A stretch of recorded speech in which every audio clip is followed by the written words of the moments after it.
Starting a business can seem like a daunting task, unless you have a partner like Shopify. They have the tools you need to start and grow your business. From designing a website to marketing to selling and beyond, Shopify can help with everything you need. There's a reason millions of companies like Mattel, Heinz, and Allbirds continue to trust and use them. With Shopify on your side, turn your big business idea into... Sign up for your $1 per month trial at shopify.com/special offer. Da da da da da da da da! You sound insane. You realize that? Yeah. The whole world gone crazy. Seriously? Yeah. It's showtime. Welcome back, Ma'am Fam and Aladdin fans around the world.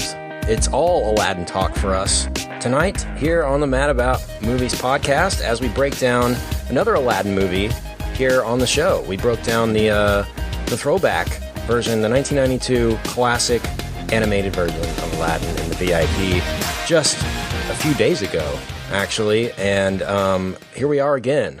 More Aladdin and more fun times here on the show. It's a great time to be a listener of Mad About Movies because we're going to get you involved in the show more than ever before, starting today. And the debut of our segment, Ask the Ma'am Fam. Yes, thank you. Thank you for that round of applause.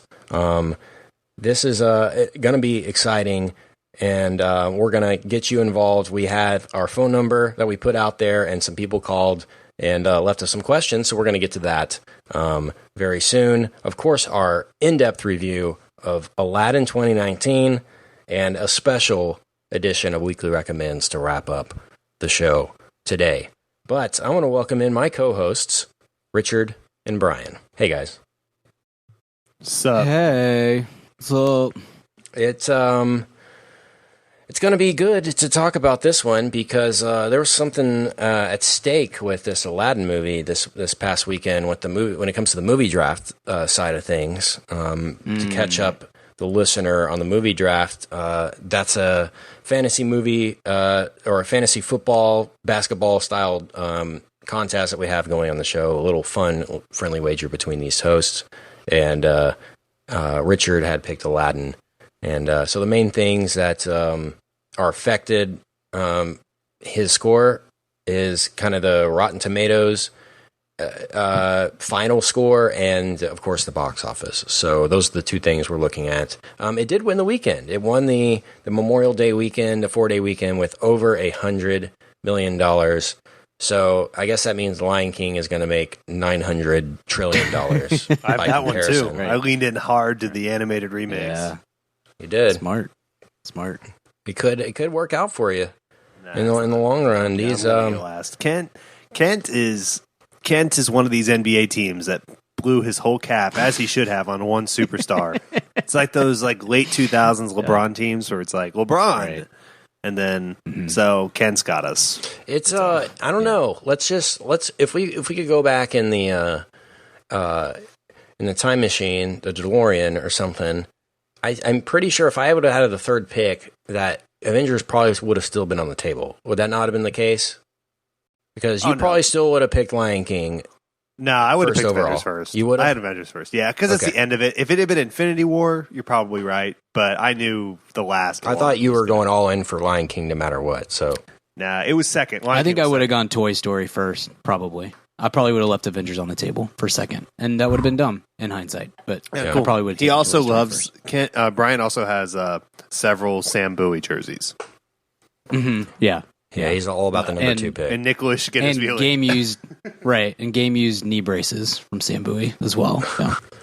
It's going to be interesting to kind of see what happens with Avengers at the end of the day. I don't think it's number 1 yet. Still, I don't know what's holding. Not quite. And if it's not there, or if it is there, it's been the quietest moving into number 1 of all time. We haven't seen any kind of fanfare whatsoever. It's going to be very close. It's not quite there. It's about within a couple $1 million. It's pretty close. It's still got a ways to go. Avatar's $2.788 million, and Avengers Endgame right now sits at $2.687 million. So it's 100 100 million. behind. Yeah, 100 million. Yeah. I think it'll do it for sure. Yeah, I do too. That's really interesting to see kind of how Disney plays this next couple of months, given the fact that they're just competing against themselves for the most part. And whether it's Avengers, whether it's Aladdin, whether it's Toy Story, or whether it's Spider-Man Far From Home at the beginning of July, they've got plenty of money to make over the next couple of weeks. So we transition now into Ask the Mam Fam. This is a segment that we're going to hopefully do every couple weeks. Maybe we'll do it every week if we get the quantity of questions that requires. So what you're going to do, if you want to get involved in this segment, it's simple. You're just going to call on your cell phone, your iPhone, that actually makes calls. If you go to the call app, you can dial a number, and it makes calls on there. And the number you're going to dial to call us is 214-308-1308. You can store that in your phone and call us after the movie, call us after you listen to the episode if you want to leave your comments, questions, or whatever your heart desires. And we will get to those in this segment that we would love to call Ask the Mam Fam. So we ask you for your questions, and here they are. So do we want to go with a movie-related question or more of a kind of an AMA-related question, guys, first?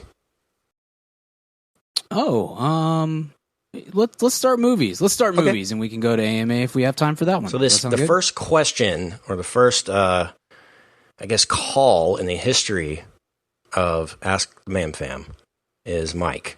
So here we go, Mike. Hey guys, it's Mikey here, longtime listener.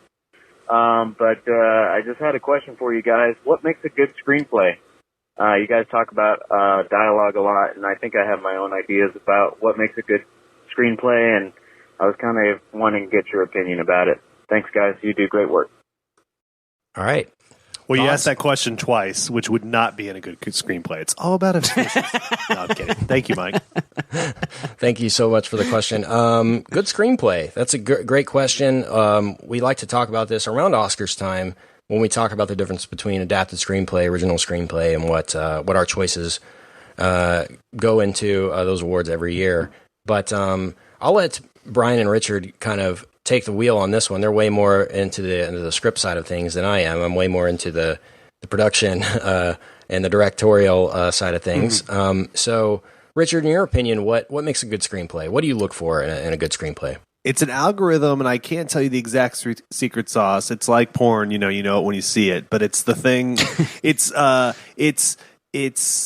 cleverness. Secret sauce. Let's see what you did there too. Yeah, it's cleverness plus or multiplied by realness divided by originality. I would think it was like that. That would be the equation I do. So you want it to be clever. When you think clever, you think of Aaron Sorkin or something. So he's really high on the clever quotient, but maybe not very high on the reality quotient. Tarantino is very high in the originality quotient. There's a I think there's a musicality column as well on this Excel spreadsheet where it just the rhythm is right, and even if it doesn't feel real, it feels interesting. But there's some level of originality, musicality, cleverness, and realness, and you just kind of grade across those four scores, average them. And whatever that number is, it tells you if it's good or not. At least in my brain. Brian, what about you?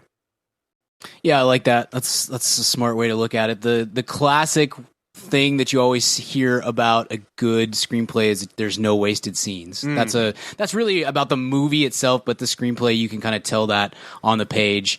And sometimes you can tell that in the movie, like what stuff has been added and what feels like it was fully fleshed out before we ever got to production or close to it, because it's always something that any screenplay is getting rewritten kind of perpetually in the process of making a movie, but no wasted scenes and can I interject finding real quick? The right tone. Yeah, absolutely. I just want to say it's really interesting, and I'm really glad you went there. When I hear screenplay, when you hear screenplay, I think you think story and I think dialogue. Neither of us are wrong, but it's both of those things are true. I don't really care about story that much as a watcher. I don't really care. I just want to hang out with the people, and if the people are interesting, I don't really care what happens. Brian is much more story driven, and dialogue is an accoutrement to that, but it's not what drives him. So that's another weird thing about screenplay. It's those two things. I'm glad you touched on that because both are equally important, but I think about one and you think about the other. That's really cool. And we both get to the same place, so Totally. that's what's interesting. Because characters is what we both, I think, really care about. But I care much more about the story that sets up the characters, and you're more about the dialogue that the characters are saying on screen. If there's and stuff. a movie, My Dinner with Andre actually did this, but let's say something more realistic of just two interesting characters talking, having dinner. If that's fine, there doesn't have to be like a narrative crisis to me. That's fine with me. Sure. Whereas you would want maybe their lobster's bad or something. But right. But yeah, no, it's funny that you went there. But yeah, for me, I think of just dialogue. So I would grade across those four, and then story. I'm cheap on that. I like to be surprised, but I don't want to see things coming, and then yeah. But don't waste time. I think that's a big part of it. And tone is a big thing that's not always fair to the screenwriter. Yeah, editing does that too. Editing changes that. The director changes that. Everything kind of plays into it. But there are times when, and I can't think of a great example off the top of my head, but there are times when we will watch a movie and we're reviewing it on the show, and it's like, boy, that the tone of that was so perfect, and it worked throughout, and it was consistent, and that I think starts with the screenwriter, and then hopefully you just have to hope that it carries over through all the 500 steps in making a movie. But I think it helps a lot if that starts with the screenplay when it gets to production and stuff. Yeah, that's all really good answers. I tend to look a little bit more at the production side of things. I really like to look at scriptments, more treatment / script than I do traditional screenplays, because they tend to be more descriptive in terms of conveying what the camera's doing, what the framing is of the shot, what the character, how the characters are standing, interacting, rather than just dialogue. And so, a screenplay like Get Out a couple of years ago, when it won Best Screenplay at the Academy Awards, I think a lot of people that read that screenplay, first of all, it's a tremendous screenplay when you're talking about dialogue alone, but it only adds to the feeling that you get when you watch the film, right? When you read the screenplay, it adds to the mystery. There's so many things in the screenplay that are pointed out that you would never see on screen, like these little things that people are wearing or doing. And I love those types of screenplays. So the ones I like are those kinds of ones where it's almost like a making of the movie rather than just the dialogue scenes written out. Like I would much prefer that kind of screenplay than like a Sorkin kind of screenplay, if that makes sense. But yeah, I think we all kind of look for something different, and the criteria is usually usually at the end of the day we kind of come to the same conclusions on that. But that's a great question, Mike, and thank you so much for that. All right, we're going to move on to Brian. Brian has two questions, and these are kind of AMA related questions, but they have to do with movies, so it's all good. So here we go, Brian. Hey, Man Fam. This is Brian Simpson, longtime listener, big fan, first-time caller. I've got two questions for you. First of all, my first question, two movies that I liked that you guys did not like were Draft Day and Robin Hood. If you had to choose one of those movies to watch again, which one would it be? My second question for you is, what movie that you guys have reviewed in the past that you didn't like, did you get the most backlash on from fans? All right. Thanks, guys. Have a great day. All right. Let's start with most backlash from fans. That's a tough one because we get backlash every single day. Yeah, that is true. Check the It's email. not fun to be a. Oh man, what did I hate or dislike that everyone dug? What was there? We took a lot of crap for every DC movie. I don't for I don't a think it's certain necessarily us For sure. crapping on stuff that people love, rather than us pointing out why things suck. Yeah. And there's a small group of fans that think said thing that sucks is great, and they're the most God vocal. bless them, by the way. Like the elite of Battle Angel fans. Yeah. Those types where it's generally, recognized that that's not a great film, but there's enough people out there that think it's like the next, Star Wars or whatever it is that are going to write us and say that we were wrong. That also, happens all the time. We touched on this a little bit, Brian. You weren't there on the Booksmart episode, but and again, we cannot make this more clear. And I think I don't want to speak for both of you, but I think I represent us. We A, hate women, and B, don't think they're funny.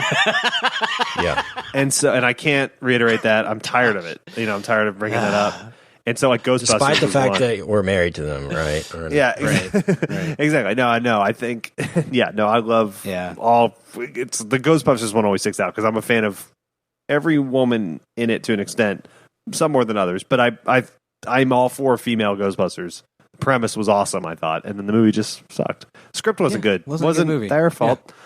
Yeah. And so we got a lot of crap for that for totally the wrong reasons. Like, I hate that. I don't care. Jokes are jokes, movies are movies.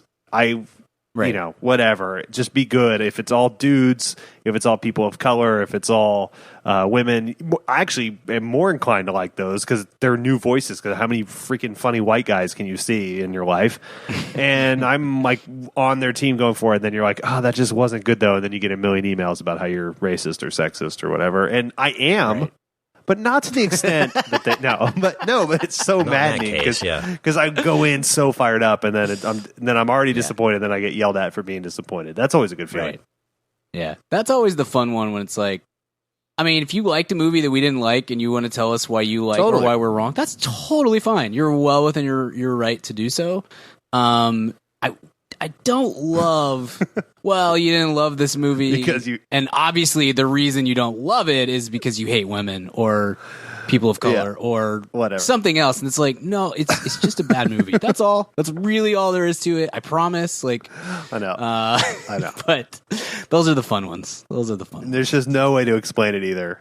It's like I need to have references. No, there's no reason. There's no reasoning on it. It's just like, okay, man, cool. Yeah, it's nice. Mute. It's the same thing of like, but by the way, that's not just women or minorities. Look, we're three white guys talking about movies, so part of that's going to happen, and it should on some level. We have a very myopic point of view on things, and that's fine to an extent. But it's the exact same impulse of whether it's someone defending Ghostbusters because as women, or someone that's like a huge DC fan. It's the exact same impulse. One is a little more dignified than others, I would say, because one's a company and one's a gender. So I would think, maybe the gender has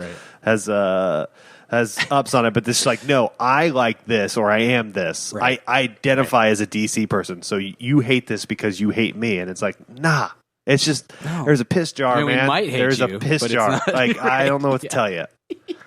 I don't know. Yeah, exactly. It was the piss jar was what sold me on not. Honestly, we always say this about the comic one, and you guys know this is true with me. I didn't know. I know I'm not biased towards Marvel because I didn't know what was what until like 3.5 years ago. I thought, I thought Batman was Marvel until like 2013. So obviously I'm not in the camp for one or the other. I just go in and this movie seems good, and the other one seems, piss jarry, and I'm rooting for the other one. I hope it turns out great, but whatever. That's always a fun one too, because it's like, well, if you took the exact movie that of Batman v Superman and you just slapped a Marvel logo on it, then obviously everybody would like it. And it's like, no, that's not.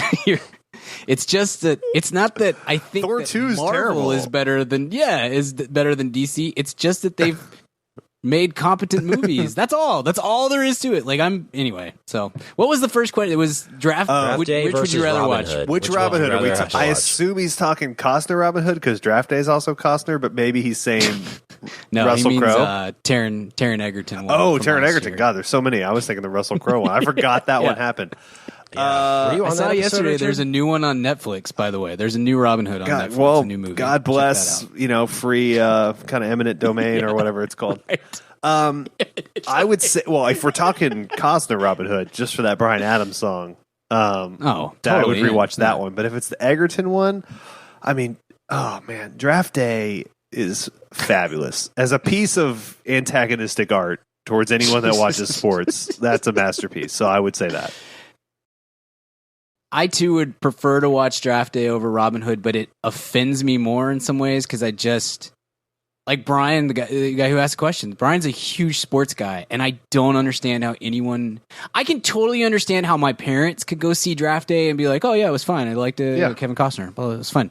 I don't, but they don't really care about sports. I don't understand how anyone could be a big sports guy or gal, and watch Draft Day and be like, "Oh yeah, totally reasonable. Made sense. I really good movie. I love Kevin Costner." Like it offended me as a sports fan. However, Robin Hood was just an abomination, so I would also watch Draft Day, but I wouldn't be happy. But what about the it context of the Giant Snake cinematic universe? Because I know that's right. That's Brian, that's Kent's next question. Part, right? Best thing since Robin. I mean, what's it called? King Arthur, Legend of the Sword. Mm-hmm, best Giant Snake appearance. I don't like trying to make Robin Hood a superhero. It wasn't about that. As well intentioned as they were, as much as I like Taron Egerton and want him to succeed. Wasn't about that movie. Which would I rather watch? Probably Draft Day because there's more to make fun of. Especially for you, Kent, because you've been through 10 Draft Days. I honestly haven't seen Draft Day since the episode. I probably need to watch it again. It might be I've seen Now You See Me multiple times since. Believe it or not, since the do a commentary. Yeah, I was going to say if it wouldn't get you in trouble, Kent, it might be fun. It wouldn't. Draft. No. Let's do a Draft Day commentary like we did. We haven't done one in a while. We could do that like we did Now You See Me years ago, where we sit in a room and watch it and have people sync up and do the thing. Maybe for the Vipers. Yeah. We should. But what would I rather watch? Probably Draft Day, just because I would have more fun making fun of it. Honestly, Robin Hood is more torturous to me watching than Draft Day. Yeah. What's going to be fun is even though Jennifer Garner's involved in one of them. I'm going to have I'm going to have you guys over to watch Draft Day. I'm going to get about 43 minutes in, and I'm going to have Sarah come in with my mom's urn and be like, "Richard, we got to spread these now in the backyard." I'm going to be like, "We're kind of in the middle of a live podcast," and Sarah's going to be like, sorry, now or never. Let's spread these ashes." Right, because that's what happens. You're right? just throw Kent's laptop, just smash it everywhere. All right, you're welcome for those, Brian Simpson. Go Padres! Thank you.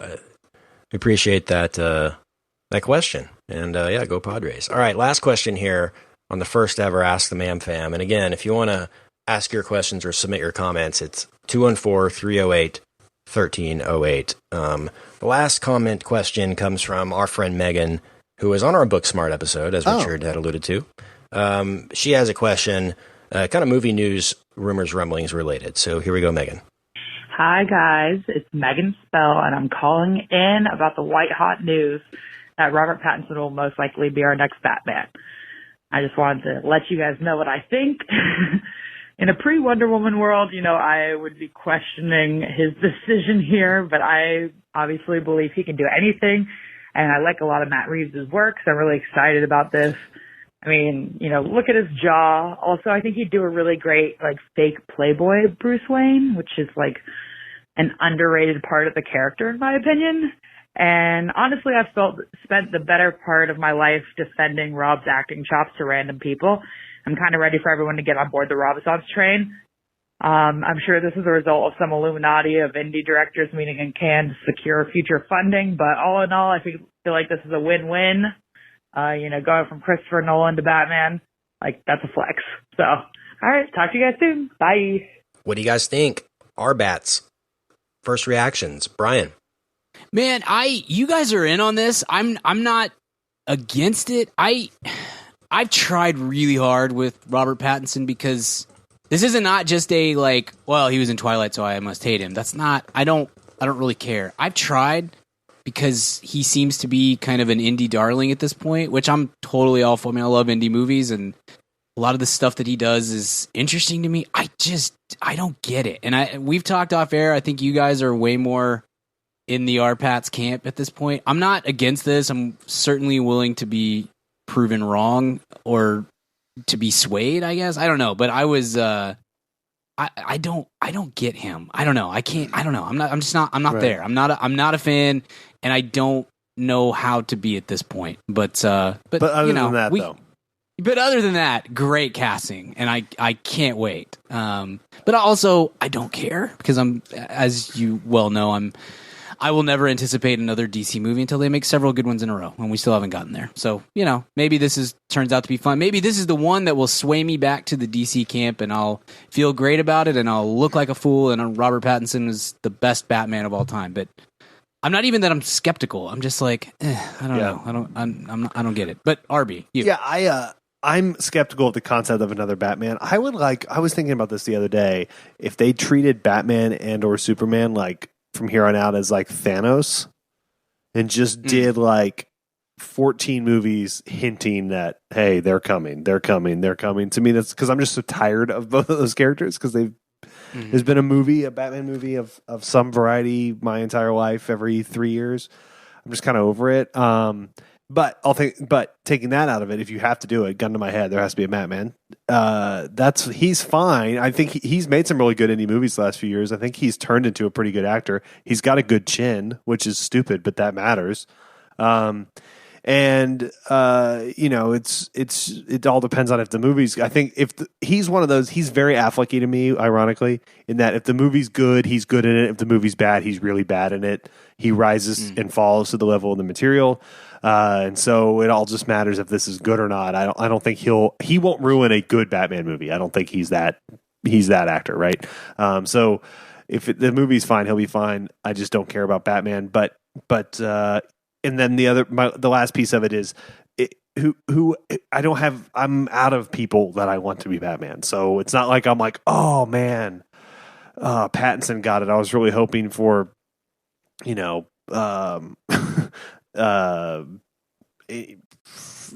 Eric Stone Street from Modern Family to be Batman, but I guess it's got to be Pattinson. It's like I'm not, I'm not bummed out. I don't have I'm out of Batman. So like Jim Parsons. Yeah. I wave my cape like I just do not care. But yeah. So gosh, dude, Cooper this last weekend was watching. This is a total non-sequitur. He was watching some DVD or something, and it had a preview of that movie on it. Yeah. And by the way, I took him to see that in theaters just because it was an animated movie. He like has zero recollection of it, does not care whatsoever. And this is a kid who, I mean, every single movie he's ever seen, he's like, well, that's the best movie I've ever seen. And this is the one outlier that he just does not care about. Doesn't even recollect seeing it. Yeah, just nothing. Doesn't care at all. But it came on, and I just am sitting in the living room, just giggling to myself because that impression is so spot on. It's just it's a perfect Jim Parsons in weird alien movie, animated movie impression. I'm so impressed by it. Oh well, Kent and I both are honored because we both. It's a dual impression. It's like we combine skulls in a weird way to do it. But it's like Pacific Rim. Join the drift. And your kaiju is Jim Parsons. I wave them like I just do not care. I don't know why I was, I don't remember. I think I was watching, this is weird. It was Sarah and I we were watching a lot of either Food Network or HGTV at the time, which is often, but at the time that's like all we were watching, and there's a big ad by that movie on one of those. And that trailer played every commercial break, so it's burned into my brain. Jeez. Glad we didn't have to do that one for the pod. But I did a solo episode. I have it in the can whenever you're ready.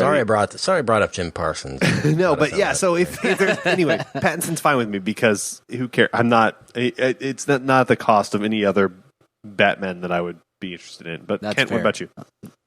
You know what? I might not be for another Batman movie, but I'm all for unconventional choices as a Batman because, to Richard's point, we have run out of conventional ideas for people. I mean, they've all been taken by Marvel or X-Men or what have you. I don't know. I'm way more intrigued by this than you guys are.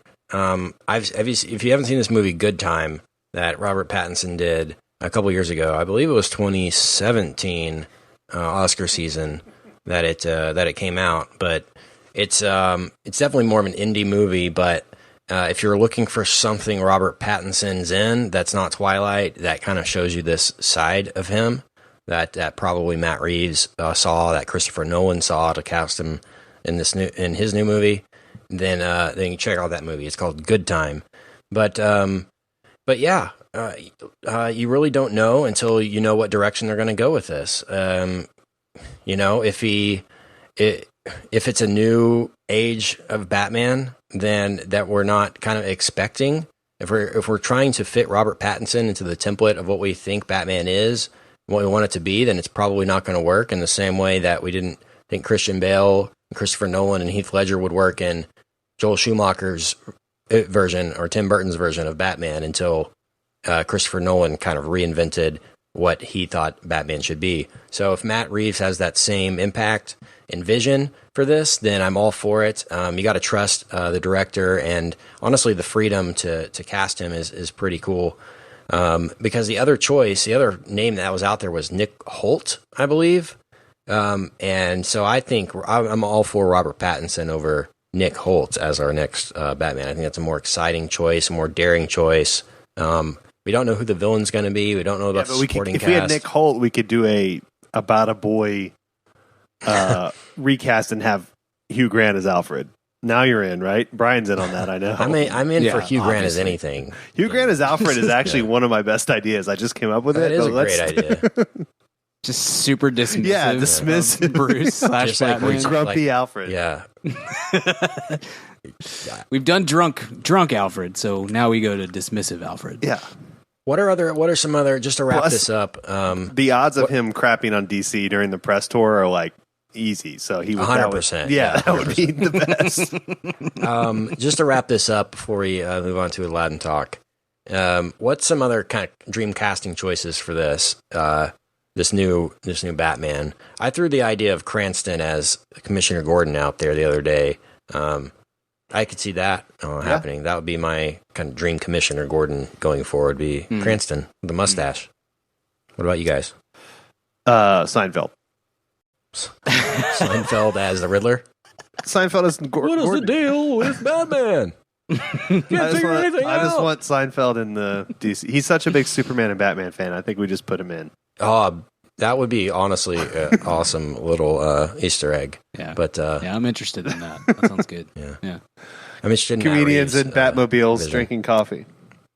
Yeah, I honestly think they go a way different direction with this than we all expect. Hopefully, I think that's the only logical thing to do with this is to completely reset it and go and do a complete 180 with it.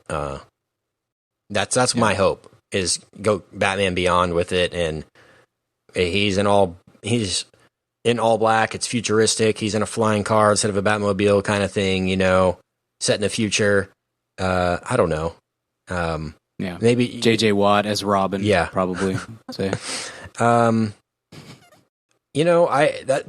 would be the only way that it would win me over. Is A, movie's good. B, new vision for Batman, new direction. Yeah.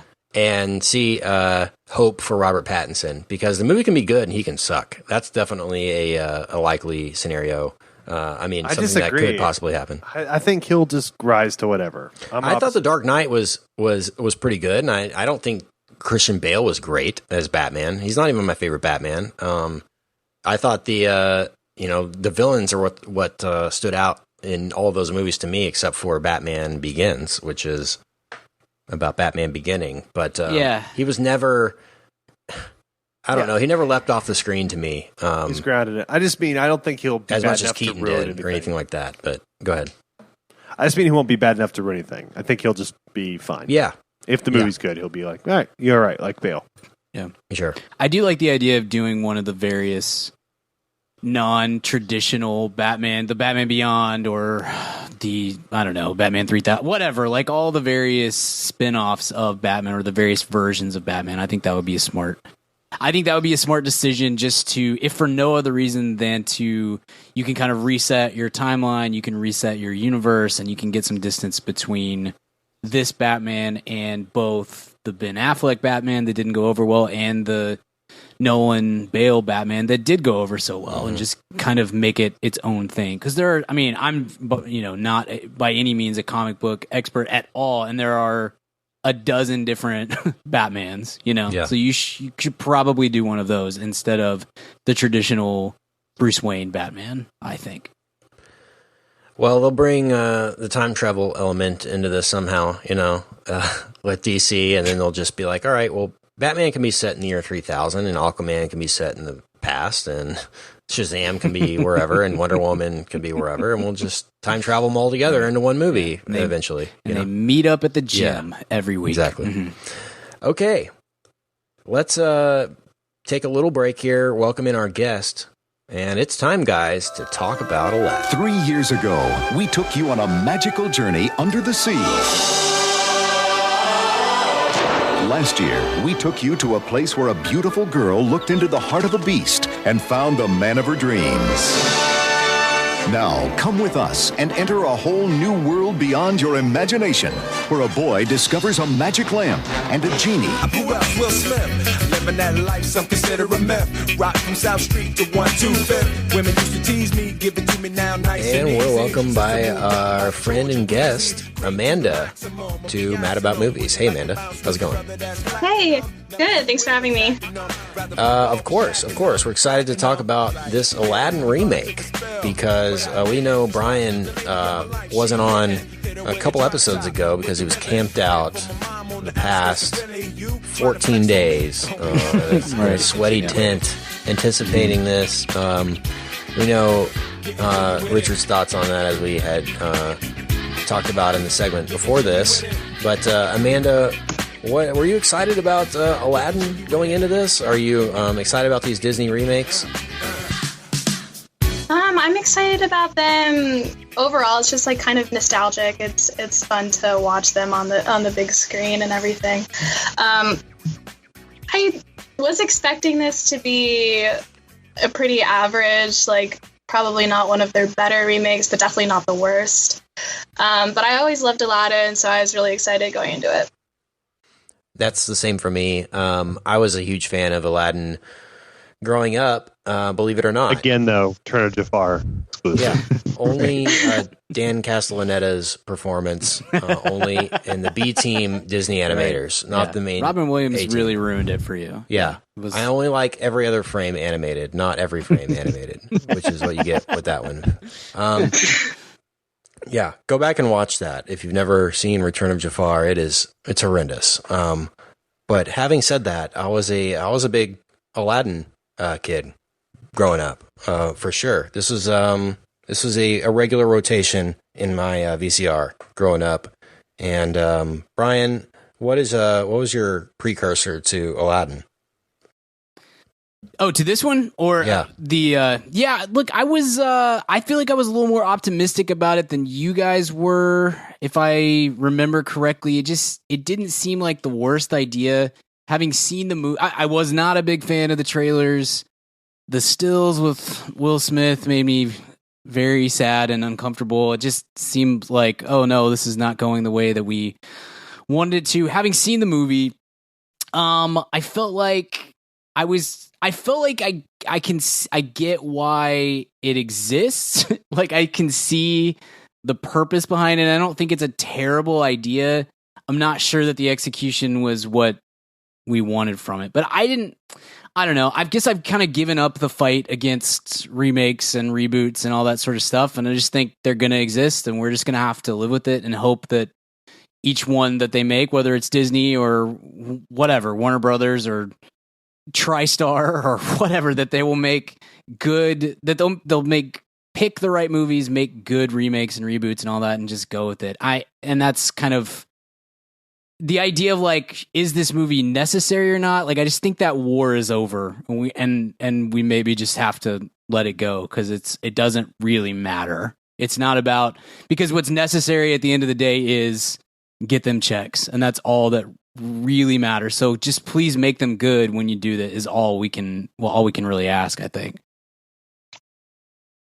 Yeah, I mean, I want to go to our guest for more insight. I was, I loved Aladdin as a kid. I'm right in that wheelhouse. I was probably, what year did this come out, Brian? 93? 92. Yeah, you didn't get to do our throwback, so we haven't heard your Aladdin take. I'm 6 when it comes out. I remember being really into it. I'm weird, though. I at a certain point, I just never watched any of those ever again. Not making any kind of statement like I'm a teenager now or something, but I left all that behind, and so I just forgot it. I mean, I the plot. I just remembered there was a monkey and Jafar and Robin Williams. I mean, it's just very clouded, like most memories when you're 6-7 years old. I just never kept up with it. But I loved it as a kid. It's one of those, I'm right in that wheelhouse. It's the perfect age for it, and it was great. And that and Lion King and Little Mermaid and those films are kind of right in that was my sweet spot at that time. But I don't remember the plots of any of those. So it was a rediscovery for me of this with this one. Oh, thank God! What a rollicking ride. But I was, the Jungle Book was very good a couple years ago, so I assumed that Disney tends to they miss sometimes, but they make a lot. It's like a 6-to-1 ratio on good to bad on stuff. At least in the quality of it, it's normally very well done. So I assume this would be fine. Guy Ritchie has made movies I liked, movies I disliked. I thought this world would be kind of interesting for his style, and so I was optimistic. But like you, Brian, you start seeing stills and trailers and things, and that's slightly alarming. But you put your head down and hope that the finished product works, and honestly, it was fine. On the whole, it wasn't nearly as bad as some of the marketing pieces that are, but we'll get into that, I'm sure. But Kent, go ahead. What about you? Yeah, I was all for the Aladdin property being made into a live-action movie. I was a little confused that they released this one when they did, because I thought this was one of the bigger properties that they had, and they would have saved this one for later. I think we've talked about that on the show. But having said that, I was optimistic when they announced that this was being turned live-action, but I turned pessimistic when I started hearing the people that were going to do it. I'm a Will Smith fan, but I knew that this would not do him any favors right now, considering what he's trying to do. I think we talked about Jim Carrey the other day and his involvement in the Sonic movie, and the voice out there of Jim Carrey's being Jim Carrey again.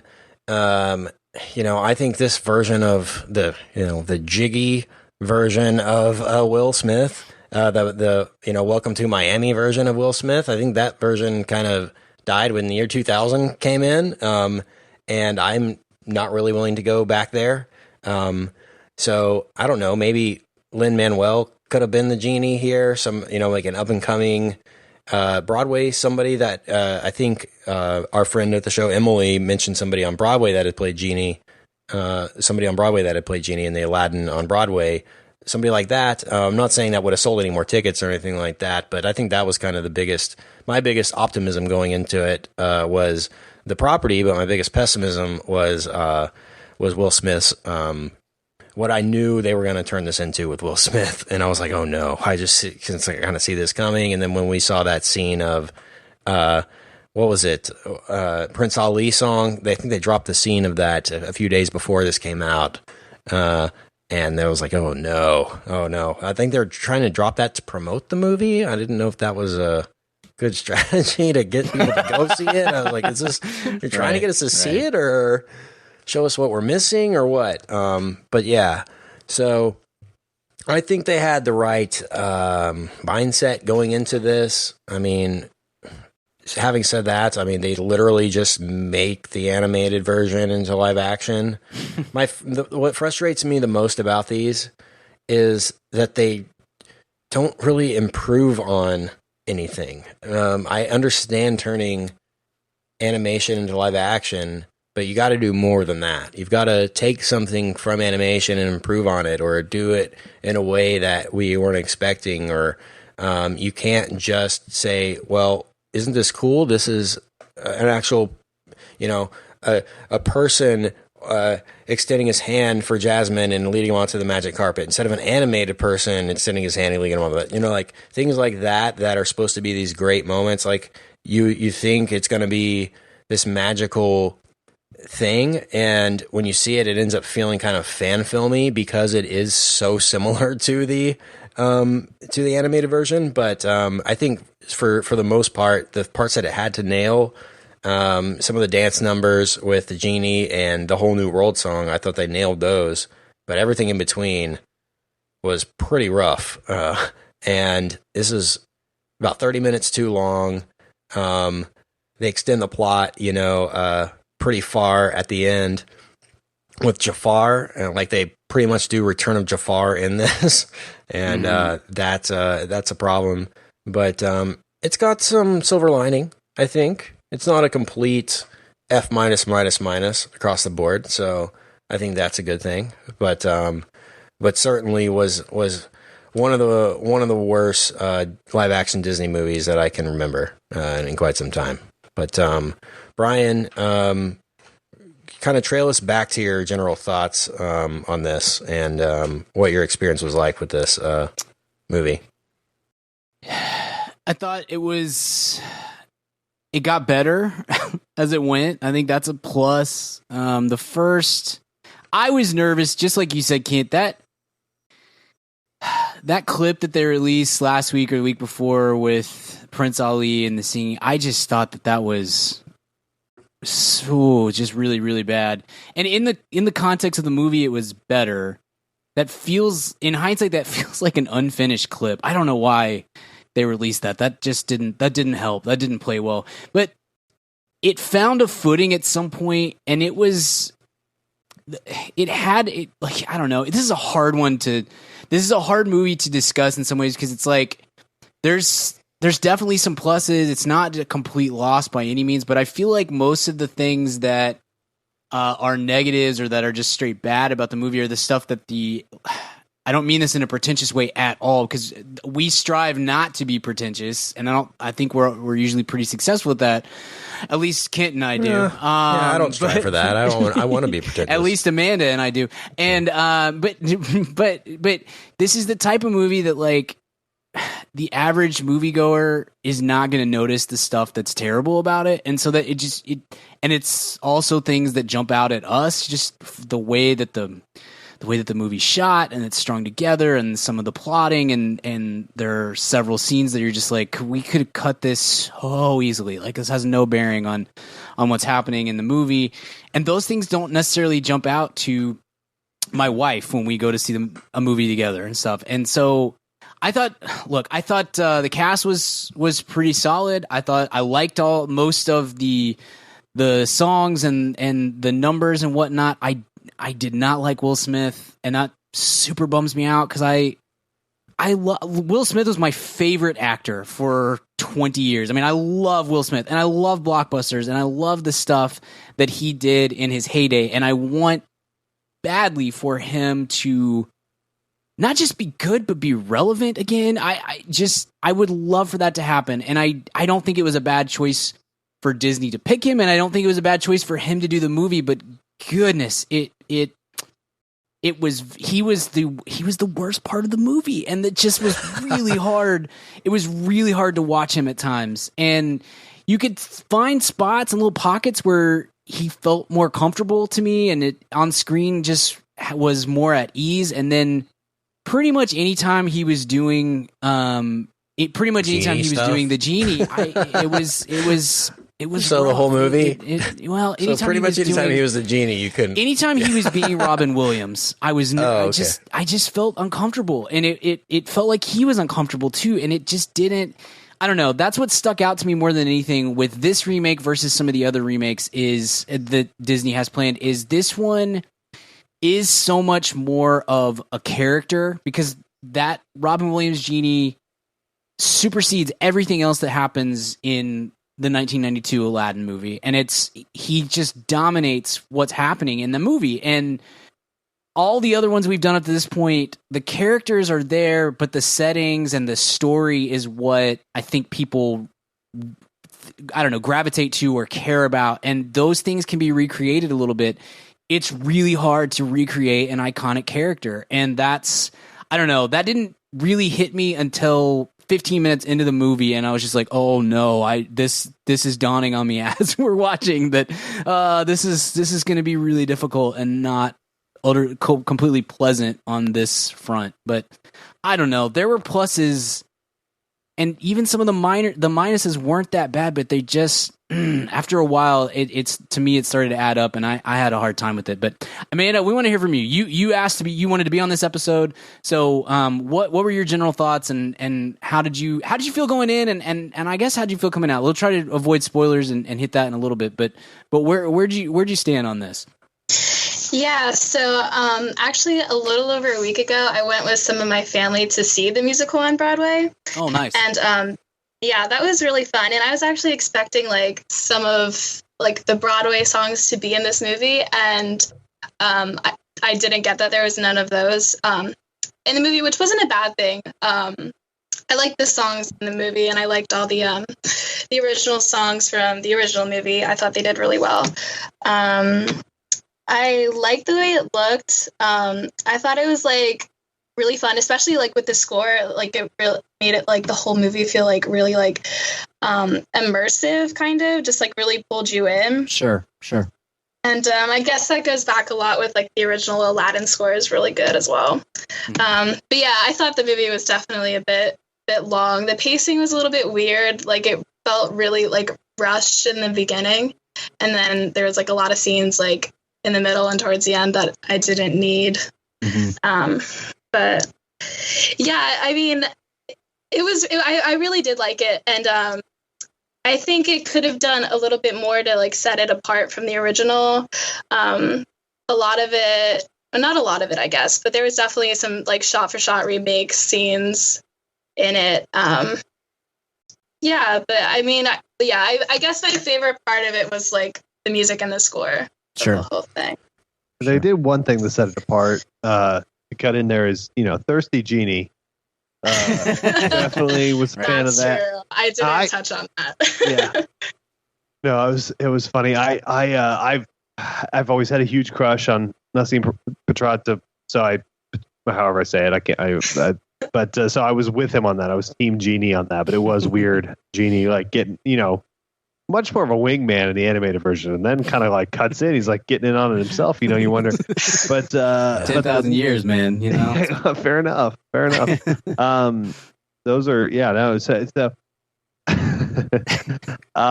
But this was full e-break there by me. You guys, you're welcome. But so. Yeah, this was. I thought I want to say human cast because like not Will Smith, which by the way, totally defensible to like hire Will Smith on this. I get it. I think that's a really actually interesting and cool choice, and totally defensible by Will Smith to take this part, though it is daunting with a lot of obviously history behind it. But those two good intentions did not match. But everything else I thought was actually cool. I really found Scott especially was lovely, and I thought that everything else really worked on some level, not on every level, but there was stuff to like. When you see Brian, as you mentioned, when you see those clips, that come out last week, and you see some of the trailers, I mean, I was ready to think this is going to be the worst movie of the year. It's not. Sure. So in a weird way, I enjoyed it more because it was just so much better than I went in, you guys know me. I don't hide things well. I mean, I was crawling inside myself rectally. I was so not wanting to see this. And so, yeah, no, it's a gift. It's a gift. And so I was so terrified and just, my shoulders were down and I was so ready to hate this for 2 hours. Or in my case, how long did you an hour make and 5 minutes. Well, I made the fatal mistake of I never do this, of taking people in my house to whom I'm related by marriage. I don't want to name names to it. So I could not leave. This is why I solo it to most movies, because then I'm a master of my own domain. But it turns out wives, girlfriends, and I have both don't like it when you leave them in a theater alone. Honey, she might end up with Jafar. We got to stay. We don't know. Yeah. So it turns out, but no, we stayed for the whole thing, and it was as expected, or not as expected. It was better than expected, but I'm very torn on this, and I don't know. I know it wasn't good. I don't know what, but I know it wasn't bad too in a weird way. It was just it was just this.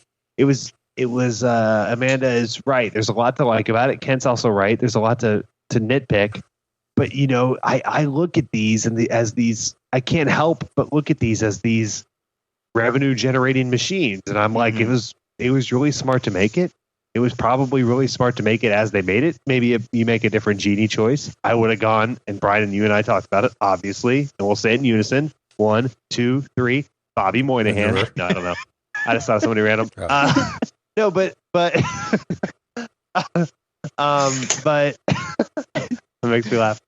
No, but I get the Will Smith thing. It didn't work, whatever. But other than that, which is a big other than that, because that's a huge part of the film, it was fine. But nothing I will ever see again. And now, but I think Favreau's a little more consistent with only really one bad movie, Cowboys and Aliens, that he's made. So I think I'm still optimistic for Lion King. I'll shut up now because who would ever care? But that's it. Yeah. Oh wow. Well, lay a lot out there on the table for me. What direction do I go in next? What I do, Ken. Yeah, you're too good at that. You lay it up on the tee and let me knock it out of the park. I don't know. We're playing t-ball all of a sudden. I don't know what that's about. Just talking about the casting a little bit. I understand the Will Smith stuff too. You got to have somebody that can do humor, music a little bit, remind you of the 90s in a way too, which is the time when this movie, I mean, seriously, that's part of it, of reminding you, making it feel like Aladdin. And I think they probably would have had Robin Williams had he been around, and that would have probably worked a lot better than this did. But I couldn't get over the digital double thing, and Will Smith's face just never looked right, like it's pasted on a genie. The body was weird. The only time it ever worked for me was whenever they were doing really weird stuff with it. When he would have two heads, or it would morph into like a telescope and stuff, like the weird stuff they would do with the genie, and how he was always shape-shifting and stuff. That kind of stuff really works, I think, with this. But when he was just the blue genie walking around and stuff, that was weird. So I'm glad they made him turn into regular Will Smith in that one scene. I thought that was clever of them to keep him, because we had that thought, Brian, in our throwback episode of, I wonder if it's going to be blue genie or regular Will Smith the rest of the movie, or how much we're going to get of each. And I thought it was, I guess, fair amount of blue genie. But what did you think about that, Brian? It's a lot of blue genie. You're right. I thought it didn't always look right. Face didn't always match the body. I'm bummed by Will Smith. Can't get over it. I can't get over it. It just reeked of desperation to me, and I don't want to feel that way, because I love Will Smith, and I so badly want him to figure it out again. And I think he's capable. I think he's a rangy actor. Not that I've had to defend Will Smith, because Will Smith is one of the 5 biggest movie stars maybe of all time, but we're in a bad spot, man. And I just felt like the whole time he was on screen, I was just kind of cringing, because I felt like I could see the desperation in his eyes of guys, I really need this to work. And I was uncomfortable. It made me uncomfortable the whole time. And I thought he was better when he was not in blue body paint and in Tobias Bluth get up and whatnot. I thought he was better. I thought that he had some chemistry with that's one of his strengths, right? Is just having chemistry with people. He's really good at creating chemistry. He was very much had that with the guy who plays Aladdin, Mina Mossad. Really had that, and throughout the rest with the other characters. But when he's there digitally, when he's in the blue, it's not a costume, but when he's digitized, I don't know. There just was a difference, and it really was hard to get over, and it was hard to stay with at times, because I felt like I needed to look away from the screen. I was uncomfortable with where he was at, and it super bummed me out. I don't know, that I lay a lot of this at Guy Ritchie's feet. I think, to me, that's even more so than Will Smith. That was the biggest takeaway, is like, hey, maybe Guy Ritchie's just not a good director. Maybe that's where we're at this point. I don't know that I was ever super in Guy Ritchie camp, but I liked those Sherlock movies, and there's some fun to Snatch and Lock, Stock and all those movies. Those were never like my favorite movies, but there's a style to them, and they have something going. I don't know why you hire Guy Ritchie. I said this when we did that terrible King Arthur movie. I don't know why you hire Guy Ritchie and then don't make a Guy Ritchie movie. And this is not a Guy Ritchie movie. I felt like was very clearly uncomfortable with the choreography, with the pacing. Like you mentioned, Amanda, was pretty bad through a lot of it. It just, I don't know, if you're going to do this movie and have it be a musical and have it kind of look like a play throughout, then why don't you just hire Kenny Ortega, the guy who did like High School Musical and Newsies and that sort of stuff, because that's what he's good at and that's what he's known for. And if you're not going to have really any of the kind of Guy Ritchie style, then what's the point of paying Guy Ritchie to direct this movie? I think that I think anybody could have done a better job. That scene actually got cut. Actually, right. Maybe he was just pissed about that, and he stopped trying hard when they cut that out of the script. But I don't know. I felt like a lot of things could have been better with a frankly just a better director. I just don't think Guy Ritchie's good, and maybe we just.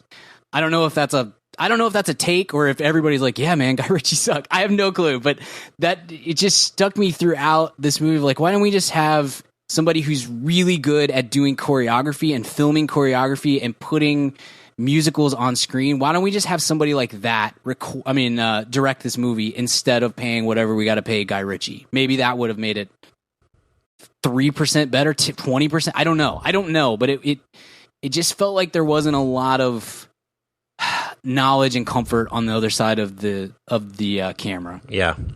I feel like if you're going to make a movie that like this and make it live action, at least make it look realistic. It looked terrible to me. It looked super fake, plasticky, super saturated. The colors looked bad. Like normally a movie like this, I would think the costuming would really sing. The only time it does is Jasmine and Nassim Pedrad's costumes are great. You know, they're all their dresses and all that. But like, why did they make Aladdin wear a red vest with a purple cap instead of a purple vest with a red cap? Like the things that they chose to change in this movie are so confusing to me. Like he when he is like getting the lamp and he doesn't go up a staircase, he goes up he climbs up like a giant phallus to like get the lamp.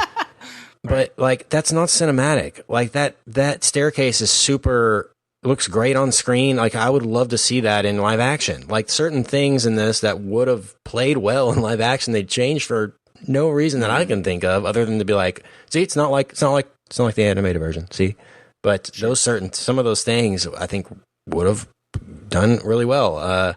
To me, I compared this the most to the Beauty and the Beast movie that we got in terms of the songs that they added. The Jasmine songs were awful, I thought. I mean, they added. She was good. She was a good singer. She had great presence. Yeah. But you're right. I thought a lot of songs. One was called. I got it written down here. I Can't Stay Silent Anymore. Something like that. Yeah. That one. That was rough. But I see where they were going with adding new stuff. But to me, like, you can't have it both ways. Honestly, like, if you're gonna remake this, like, dude, get us out of here in 90 minutes. Just remake the animated one and be like, gosh, okay, yeah, cool, let's go. Instead of like 2 hours and 10 minutes and trying to make this big epic. And Jafar was the least menacing villain. Yeah. I think I've ever. It was Peter Sellers from Doctor Strangelove's, like, basically was what he was doing, and I couldn't buy that as, at least like overdub it with a deep voice. Like I couldn't understand that casting choice. Maybe he's a really famous actor that I'm not aware of. He's on, there's a lot of Netflix shows, Hulu shows out there that, maybe he brings an audience that I'm not aware of, but I thought that was a miscast on Jafar. Yeah. But, I would agree. the representation piece of this is important and is great, and I thought that overall, especially the two leads, I thought they were both really good and had a lot of charisma, which is in some ways is like half the battle. Can you just be interesting on screen? Both Mina Masad and Naomi Scott, but yeah, the Marwan Kinzar, he left a lot to be desired. As I get what they were kind of going for, it just didn't. I don't know. Then some of that may be direction as well, but I don't know, that left a lot on the table for me that could have been a lot better. I actually didn't mind the Iago bird because I thought they were going to push that to the extreme, and it wasn't as annoying. They didn't actually get Gilbert Gottfried to do it, sadly. Unfortunately, Richard. Yeah, that would have been good. I'm all in. All in on all things Gilbert. I did like the musical numbers. The Never Had a Friend Like Me song and A Whole New World, like I mentioned, I thought were good. And the Prince Ali one was actually pretty good on screen. I think a lot of this just plays way better on a big screen. I feel like we're going to watch this on our TV and we'll be like, wow, that was way worse than I remember it being on the podcast, you know? Because a lot of this was, I think, meant for the big screen, and sure, it certainly works in that aspect. But Amanda, you mentioned you've just seen the musical, so you have a little more familiarity with all that stuff as well. But what were the musical numbers that worked for you, and were there any that didn't? The Friend Like Me song was like really great in the Broadway musical. I didn't really like it as much in the movie.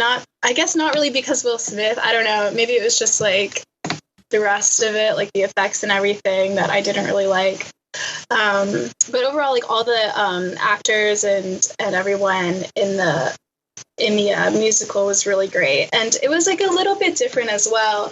The storyline, because like Aladdin didn't have Abu. He had like 2 other or 3 other friends that were in it, and they had a couple songs. And I really liked that as well. But Abu's cool too. Sure. You know what? If I think Aladdin's actually a public domain property, or the 40 Thieves story is a public domain property. What actually really worked for me was this, like you said, Brian, the stuff without the genie. It's actually pretty good. The romantic story is good. I think the Aladdin as a thief running around the city and running away from everybody was done pretty well. I think Guy Ritchie actually did some, you could see his style very well in those types of scenes. But once the genie came in, it just immediately, Disney-fies the whole thing. But honestly, it's kind of in between some of the song segments and the Disney genie stuff that you sort of forget what you're watching, and it's actually pretty enjoyable for the most part. Yeah. I hate that I said that. They're going to put that out of context. That's going to be on the poster. Actually pretty enjoyable. Kent Gershwin. Dadgummit! No, but you're right, though. I don't know. You can kind of talk yourself into, I don't want to say talk yourself into liking, because I liked good stretches of it, but there were just so many times where it's like it kind of killed its own momentum. Every 10 minutes, you kind of pop up and remind you, hey, this was Robin Williams, and it was awesome, and now it's kind of not awesome, and that was hard. It was hard to sit there. And I thought some of the set pieces, too, looked way more stagey than I want in my movies, and that was not my favorite thing. Like the look of the city was cool, and the use of the colors and the various the costume and stuff. That was all really good, but I don't know. There was something about the set pieces and the way that they were shot that it made me feel like I was at the Bass Hall or something. And that's I don't know. I don't like that. I never liked that in a movie. It reminded me a lot of the Sega Genesis video game Aladdin for some reason. I was having flashbacks. Wow, that is a good flashback. To beat it at all, I couldn't. That game drove me crazy when I was a kid, so it was traumatic for me. I'm triggered. There was a part in here where he turns into Prince Ali, the genie does, and he says, "Won't people recognize me?" And then he says, "No, that's how genie magic works." I kind of liked that. Same And here. and it wears off, doesn't it? At one point, like she ends up recognizing him, and I was thinking to myself, okay, there's a plot hole. Like, why does she know who he is and all this?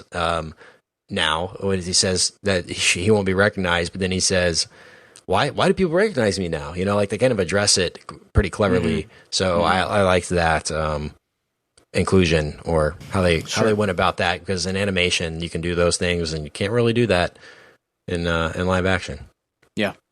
Get away with it nearly as easily. Let's see. Nassim and the genie dating. I already mentioned that.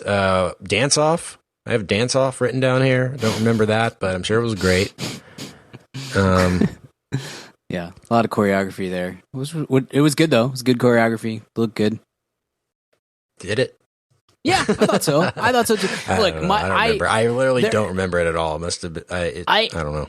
I wish that it would have been a little tighter on that stuff. My wife is a choreographer. She loved it. She thought it was great. So I kind of have to like acquiesce to her and be like, you know way better than I do. I just wish that, like I said at the outset, I wish that it would have been just straight up that stuff would have been directed by somebody who actually knows choreography and musicals and dance numbers and all that sort of stuff, because it was kind of hit or miss for me. But I thought that sequence, the dance off thing, was well done and did a good job of incorporating what's happening in the story into what's happening in the choreography. And then the whole Prince Ali introduction, that choreography was great. And Will Smith was not great, but the whole thing behind it with all the dancers and the presentation of the gifts and the monkeys and the elephants and all that stuff, that was great. And that was probably, to me, was probably the best scene in the movie. Like, it looked awesome on screen.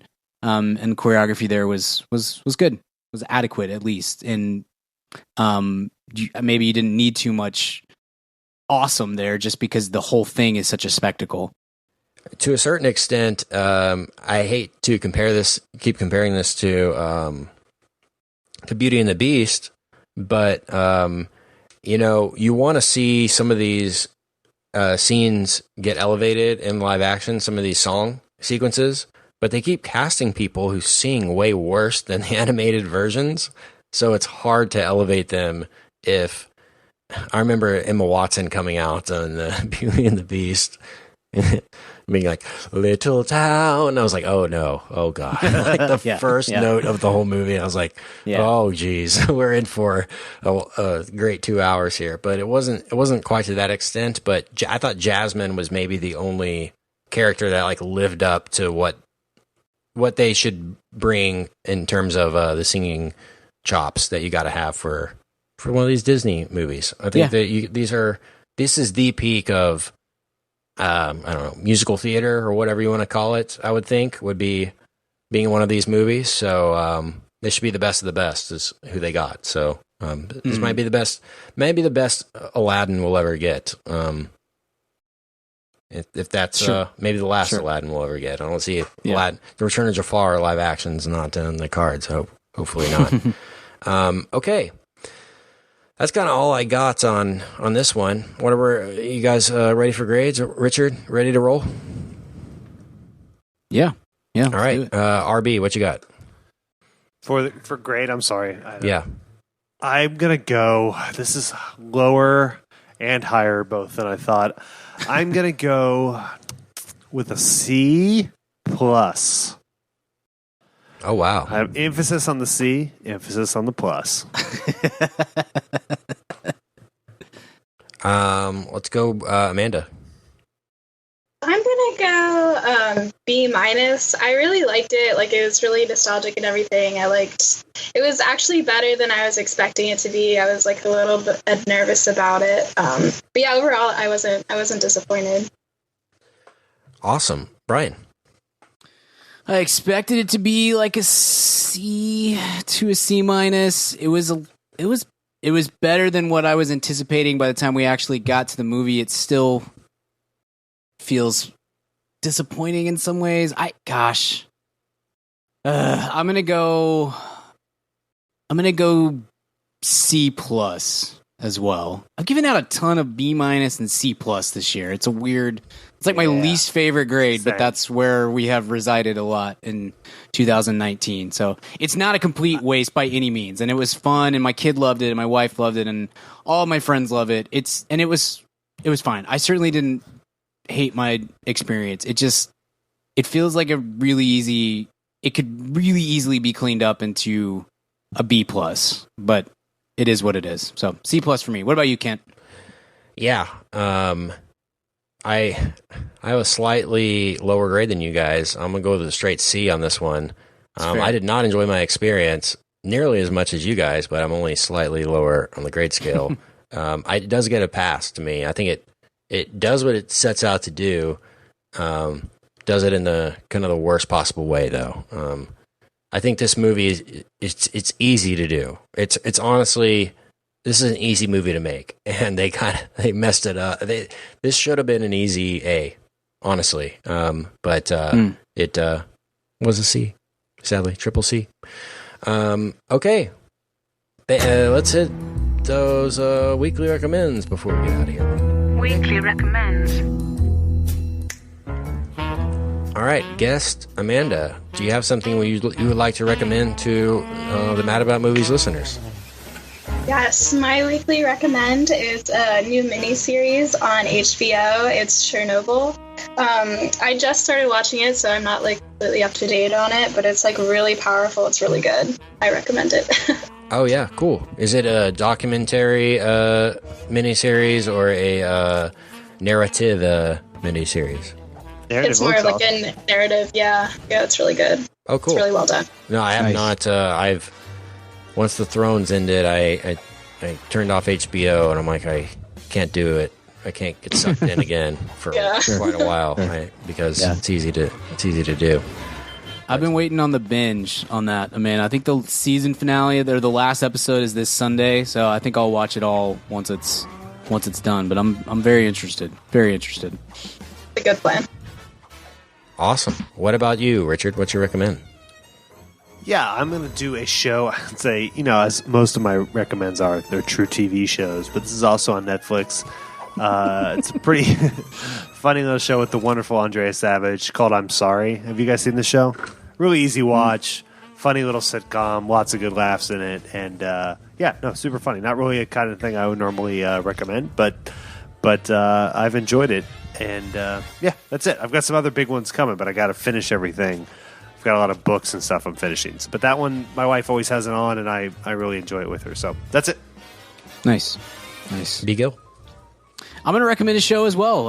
I've recommended this in the past, but a new season of it dropped, wife and I just finished it last night. It's very good. Sneaky Pete on Amazon Prime.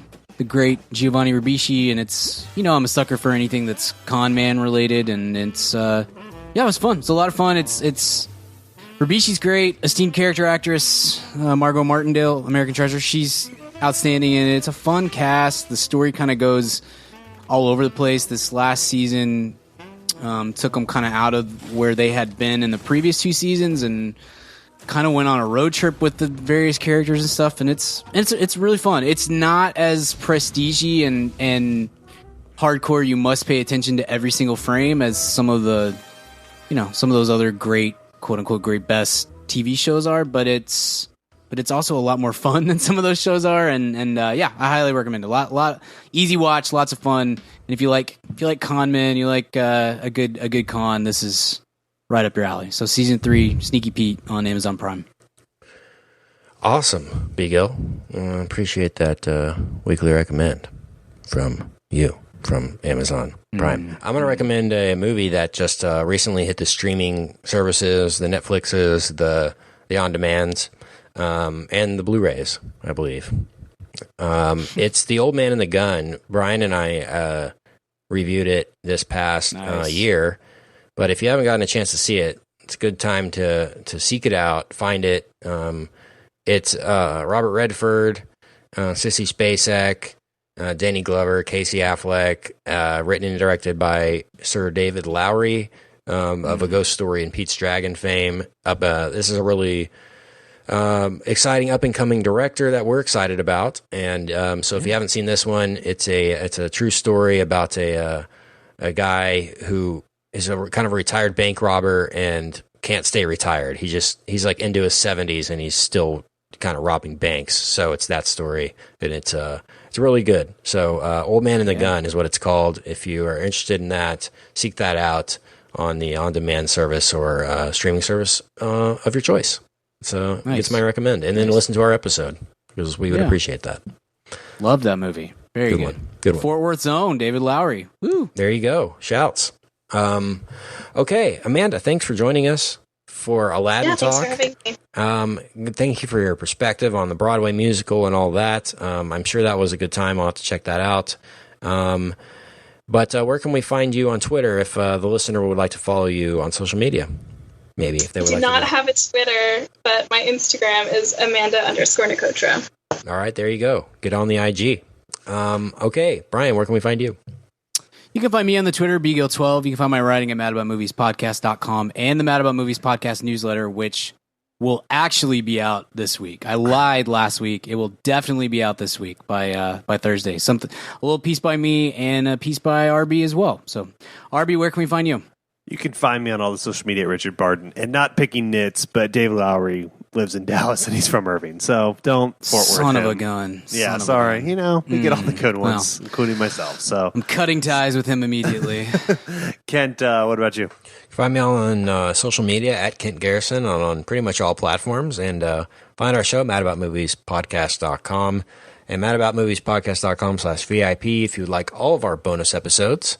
We're talking Harry Potter 3 in the VIP this coming week, Prisoner of Azkaban, and I'm continuing my journey into Harry Potter for the first time. So hear my thoughts and hear Richard and Brian know way more than me about Harry Potter in that episode coming very soon. So thank you for joining us. Next week, we're talking Godzilla, I think, King of the Monsters, and that should be a rocking time. But until then, we'll see you at the cinema. Goodbye. Goodbye. Hey baby, I hear the blues are calling, tossed salads and scrambled eggs. And maybe I seem a bit confused. Yeah, maybe, but I got you pegged. But I don't know what to do with those tossed salads and scrambled eggs. They're calling again. Scrambled eggs all over my face. They're making me yah-yah. The salad.